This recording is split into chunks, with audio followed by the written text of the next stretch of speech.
One thing that shocked me when I was a candidate attorney is the amount of money that I had to pop up for certain things. I did not expect to be paying for so many things, and I didn't even know that I had to do that. So in this video, I want to give you the things that you have to budget for as a candidate attorney. These things are compulsory, so there's no two ways of going about them. And if you know beforehand, you're able to make a plan.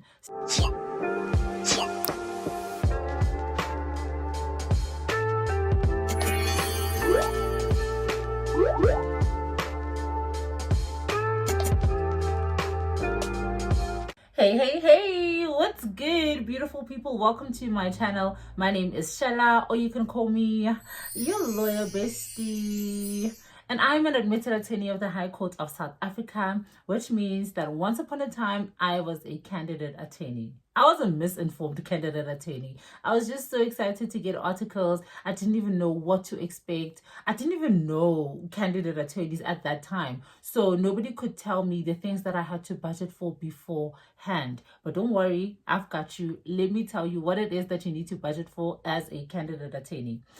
And the first one is your contract of articles. When you start articles of clerkship, you have to download the contract of articles from the Legal Practice Council website. This contract is going to be filled in by yourself. There's also a part where your principal fills in, and there are documents that you have to attach to it. And then this will have to be registered with the Legal Practice Council. For that to happen, you're going to have to pay 345 Rand. Now, this contract is of utmost importance. It has to be registered as soon as you possibly can. As soon as you start with your articles of clerkship, download the form, fill it in as well as your principal, and pay the amount and take it to the Legal Practice Council. This is because your term of articles is counted from the time that your contract is registered. So, for example, if you start working in January, you start your articles of clerkship and you don't register your contract with the Legal Practice Council, and you only do that in June. And let's say you're doing articles for a year.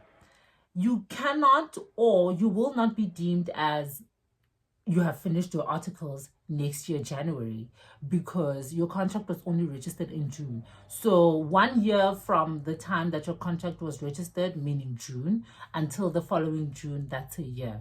So that means that the 5 months that you have worked prior to you registering the contract don't count. So that's why I say you have to register this contract as soon as you possibly can, and it is 345 Rand.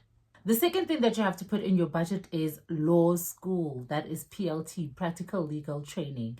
That is the course that is offered by the Legal Practice Council. Now, you want to hop onto the Legal Education and Development website so that you see the different amounts that they have. So the price varies because the courses vary, or how the course is conducted varies, but it's still the same thing. For some of you, it might be evening classes. For some people, it might be part-time. For some people, full-time. So it really differs, and the different options are priced differently. But I think the highest amount is 18,000 Rand. I don't think you're going to pay over 20,000 Rand for the PLT. So hop onto the website and see which option is best for you, as well as see the different pricings so you can decide which one to take. With this, I attended the full-time one where we went to attend the classes every single day for about 2 weeks. And we had some people who came from different provinces. So I attended in Pretoria, and there were some people that came from the Northwest. So they had to factor in transportation costs. They also had to factor in food, accommodation, and all of that. So if you're going to be traveling from another province to attend this course, you might want to factor in those amounts as well. And then the next compulsory thing that you have to budget for is the registration of board exams. So to write board exams, you have to register for them. And registration is 345 Rand. So for each exam sitting, you have to pay 345 Rand. There are 4 exams to be written, but that doesn't mean that you register, you pop up 345 Rand 4 times. No, if you're writing all 4 papers at the same time, you will pay 345 Rand. If it's one paper, it's 345 Rand. So you register for the sitting, for the exam sitting, not for individual papers. So that's 345 Rand. But there are also some costs. These are additional, they're not compulsory. Some of you might have to pay for them, some of you don't need these services. For example, the service of a tutor. Some people pay for tutors. I know that there are tutors who offer courses, who offer classes, and you can just pay and they help you out with board exams and to help you better prepare for the exam. So now the amounts for these courses differ because different people price their services differently. So there are some classes that are offered for free by Lead and the Black Lawyers Association, Nadel, and so be on the lookout for those classes when exam time approaches. Another cost that might not be a cost that you have to budget for, but let me just put it out there so you know, is a remark fee. So once your exam marks are released and you're not happy with your marks, you feel like your paper was not marked well, you can apply for a remark. Now, all this information will be given to you when you get your results, and then you will know which channels to go through in order for your paper to be remarked. But you're going to have to pay for that, and that is going to cost you about 800 Rand. So all that information will contain the amount that you have to pay as well. So if you ever get, to a point where, let's say you have failed and you feel like you want a remark, just note that there is an amount that you're going to have to pay for that.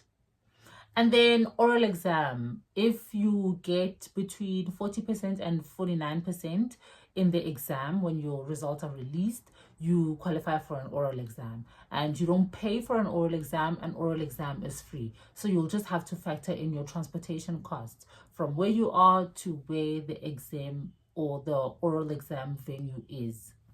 And then costs relating to your application for admission. Now, this cost is not like a set fee where somebody says pay 500 Rand for this. No, it's not like that.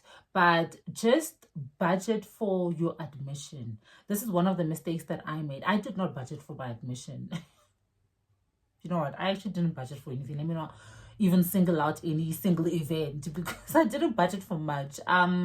You're gonna have to print out a lot of papers. So your application for admission, you have to print it out and have it issued at court as well as served on the Legal Practice Council. So when I was doing mine, I think they wanted about 8 copies. So I had like 8 big bundles of the application that I had to, print out. So if you don't have access to a free printer, these are costs that you want to take into account. And then transportation fees going, up and down, serving your application on the Legal Practice Council, or even just slightly before that, if you're not working where you used to work or where you used to do your articles, transportation fees going from where you are and then to your principal signing certain documents, and so you want to factor that as well. I remember during my time of preparing for my application, I was not working at that firm anymore,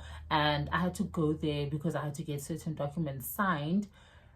There was some things I think I did incorrectly, and I only noticed them before issuing my application, and I was like, oh boy, I have to go back and, get these things signed again. So I had a lot of, going back and forth that I did, which cost me money because cars don't run on water. Even if they did, water is still something that we pay for. So you have to factor in those things as well.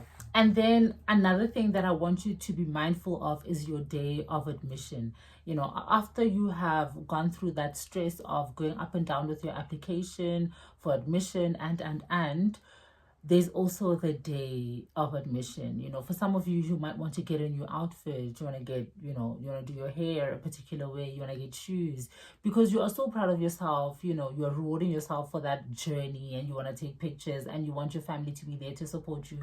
There's costs relating to that. If you want to get your advocate a present, they don't get paid to move your application, but it's common courtesy to just, give them a little something. I'm not promoting that, like saying that, or like if you don't have something for the advocate can't move the application on your behalf, but like just something to say thank you and just to build that friendship, because they're taking out their time. You know, in this profession that time is money. We sell our time. So if somebody's taking out, you know, a lot of time from their day to push your application for free, I think it's common courtesy for you to just, you know, give them a little something, a token of appreciation. This doesn't have to be monetary. It can be a small gift. It can be money if you want it to be money, but it's not compulsory. It's not something that you have to do, but I think it will be nice if you show some appreciation for them taking out their time to move your application. And that is it. Those are the things that I think you need to budget for as a candidate attorney. So like this video, give it a big thumbs up, share this with somebody who you think you'll find it useful, drop down to the comment section, let's engage. I hope that you have learned a thing or two from this, and I will see you on my next one. Until then, I'm sending you tons of love and light. Bye.